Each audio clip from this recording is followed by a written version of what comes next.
वहां जो वीडियोस, जो तस्वीर सामने आ रही हैं, वो पूरे पाकिस्तान के लिए शर्मिंदगी का बायस बन रही हैं।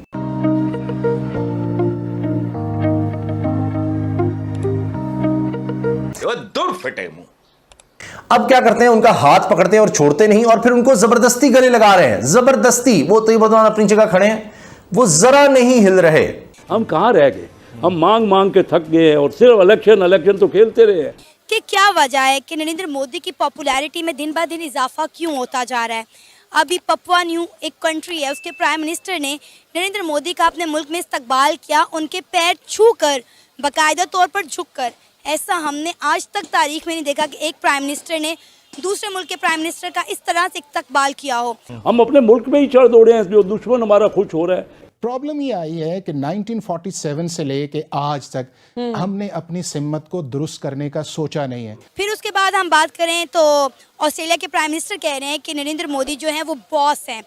उसके मुतालबात हैं भारत फौरी, तो ये है भारत की बालादस्ती तस्लीम करो। तो ये सवाल मैं आपसे करना चाहती हूँ कि क्या वजह है नरेंद्र मोदी दिन ब दिन तमाम कंट्रीज के जो पीएम हैं उनके दिलों में घर करते जा रहे हैं? अब लोग तरह तरह के तबसरे कर रहे हैं कि जी जरूरत क्या थी जाने की, फिर या अनइनवाइटेड चले गए हैं। यानी वो नजर आ रहा है कि जो कुर्सियों की पहली रो है, पहली लाइन है, उसमें है ही नहीं शहबाज शरीफ साहब, उससे पीछे बिठाया हुआ। पाकिस्तान मीडिया ये चर्चा कर रहा है कि पाकिस्तानी प्राइम मिनिस्टर शहबाज शरीफ की क्या इज्जत रह गई है। कभी उनका विदेशी दौरा रद्द कर दिया जाता है और कभी उनसे गले भी नहीं मिला जाता, और कभी उनसे कहा जाता है कि दूर रहिए, आपसे गले नहीं मिलना। आपको बता दें कि तुर्की की लंबे समय से रहने वाला प्रेसिडेंट रिसेप तय्यप एर्दोगन ने तीसरे बार के लिए के शनिवार को शपथ ली। एर्दोगन 3 बार टर्की की प्रधानमंत्री भी रह चुके हैं। संप्रति एर्दोगन ने तुर्की की प्रेसिडेंट चुनाव में जीतकर फिर से प्रेसिडेंट बने। एर्दोगन की शपथ ग्रहण समारोहों में भाग लेने के लिए पाकिस्तानी प्राइम मिनिस्टर शहबाज शरीफ भी तुर्की पहुंचे। वहां पर एक बार फिर शहबाज शरीफ की फजीहत सामने आई है। जब एर्दोगन ने शपथ लेने के बाद सबसे मिल रहे थे, तब शहबाज शरीफ ने भी गले लगाने के लिए गए और अकेले ही गले लगाने कोशिश करे, लेकिन एर्दोगन ने गले लगाने की जगह एक ही जगह पर खड़े रहे। पाकिस्तान की आर्थिक परिस्थितियों के लिए सारी दुनिया की तमाम देशों की दरवाजे खटखटाए हैं, पर पाकिस्तान को किसी देश से पैसा नहीं मिल रही है। शहबाज शरीफ ने सोचा था कि इस्लाम के नाम पर एर्दोगन ने कुछ पाकिस्तान को पैसा देगा, परंतु ऐसा कुछ नहीं हुआ। उल्टा बेइज्जती करके आया, पूरा पाकिस्तान के लिए शर्मिंदा बन गए।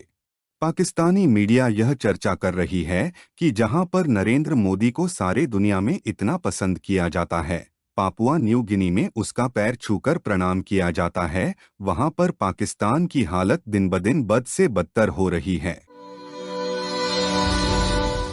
एक और पहलू भी है कि जहां हुकूमत की चलती नजर नहीं आती। चंद मिसालें मैं आपके सामने रखूंगा, बड़ी बड़ी, जो हाल ही में हुई हैं। 3 बातें हम देखेंगे कि वहां हुकूमत की नहीं चली और हुकूमत बड़ी परेशान है, उस पर कोशिश तो कर रही है लेकिन बात बन नहीं रही।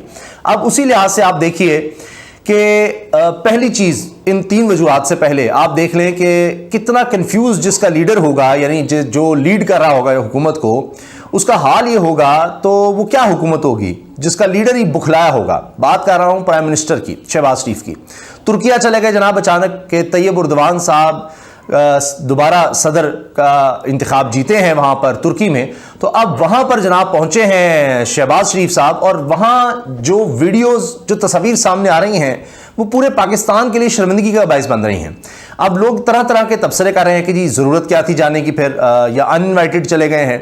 यानी वो नजर आ रहा है कि जो कुर्सियों की पहली रो है, पहली लाइन है, उसमें है ही नहीं शहबाज शरीफ साहब, उससे पीछे बिठाया हुआ है। एक तस्वीर में तो ये नजर आ रहा है।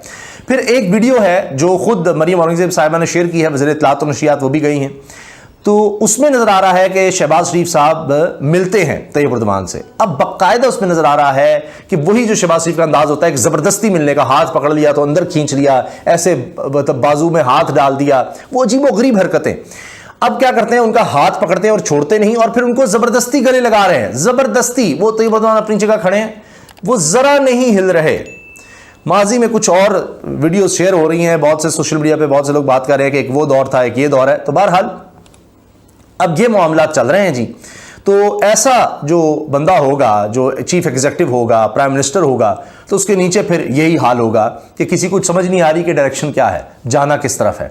हाँ, सिर्फ इस तरफ ध्यान जरूर है कि अच्छा जी वो फलां खातून के हवाले से प्रेस कॉन्फ्रेंस कर दो, ये कर दो, वो कर दो, और अब उल्टा लेने के देने पड़ रहे हैं। हमारे यहाँ मुल्क के अपनी फौजों पे चढ़ दौड़ो, जो कुछ आपसे होता है फौज के चीफ के खिलाफ कह दो कि मुझे कत्ल करने वाले हैं, और सादे कोई तो तरीकाकार होता है। मैंने तो कभी अपनी लाइफ किसी जमहूरी मुल्क में नहीं देखा।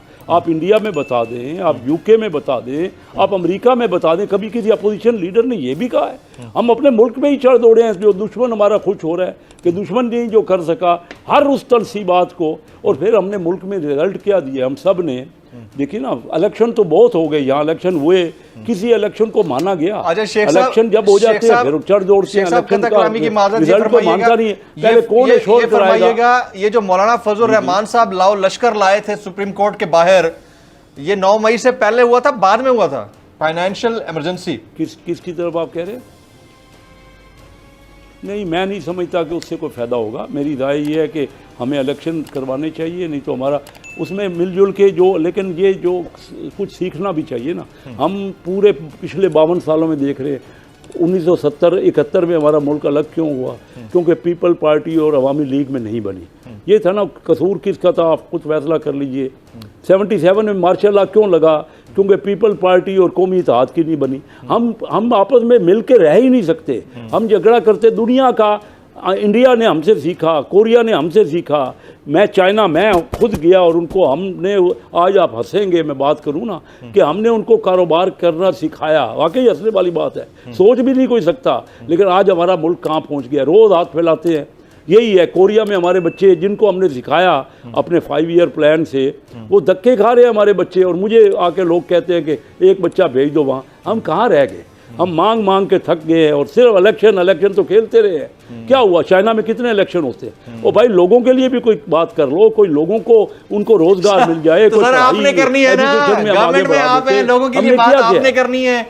हम तो आवाज उठाते तो मैं गवर्नमेंट में, मैं अपनी गवर्नमेंट को ही तो कह रहा हूँ। वो मेरे भाई गवर्नमेंट में मैं हूँ, लेकिन गवर्नमेंट का मतलब ये तो नहीं है इम्प्लीमेंट ही कोई नहीं कर रहा ना। गवर्नमेंट में मैं हूँ, लेकिन जितने नेशनलाइज इदारे हैं ना, तमाम तवज्जो से बात सुन लें, तमाम नेशनलाइज इदारे घाटे में हैं, और तमाम पार्टियां आके एक दूसरे से लड़ाई करती हैं। आज का हमारा सवाल ये है कि क्या वजह है कि नरेंद्र मोदी की पॉपुलैरिटी में दिन ब दिन इजाफा क्यों होता जा रहा है?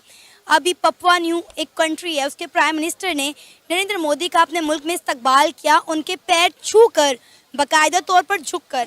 ऐसा हमने आज तक तारीख में नहीं देखा कि एक प्राइम मिनिस्टर ने दूसरे मुल्क के प्राइम मिनिस्टर का इस तरह से इस्तकबाल किया हो। फिर उसके बाद हम बात करें तो ऑस्ट्रेलिया के प्राइम मिनिस्टर कह रहे हैं कि नरेंद्र मोदी जो हैं वो बॉस हैं, और इसके साथ साथ जो बाइडन ने नरेंद्र मोदी से ही पूछ डाला कि ऐसी क्या वजह है कि आप इतने ज़्यादा फेमस हैं। तो ये सवाल मैं आपसे करना चाहती हूँ कि क्या वजह है नरेंद्र मोदी दिन ब दिन तमाम कंट्रीज़ के जो पीएम हैं उनके दिलों में घर करते जा रहे हैं? देखें, बात यह है कि जब नरेंद्र मोदी आज से 7-8 साल पहले प्राइम मिनिस्टर बने थे, तो पाकिस्तान क्या दुनिया में भी किसी शख्स ने ये बात एक्सेप्ट नहीं की थी कि ये एक विजनरी है, एक विजनरी इंसान होगा। क्योंकि हम लोग उसके ना स्टेटस से, सोशल स्टेटस से उनको जज कर रहे थे कि ये चाय वाला किस तरह इधर ऊपर तक जाएगा और ये किस तरह गवर्न करेगा। लेकिन गुजरते वक्त के साथ साथ ना, जिन लोगों को हम लोगों ने अंडर एस्टिमेट किया, उन्होंने ही अपने मुल्क को इतना ऊपर लेके गए कि आप समझ ही नहीं पा रहे। अब दुनिया के अंदर आईटी सेक्टर का एक हब है इंडिया, और यहाँ पे 3 आईटी हब्स बना दिए उसने। ऐसे वीडियो देखने के लिए नीचे दिए गए सब्सक्राइब बटन को प्रेस कीजिए और घंटी बटन को क्लिक कीजिए ताकि आपको नए वीडियो मिलती रहे।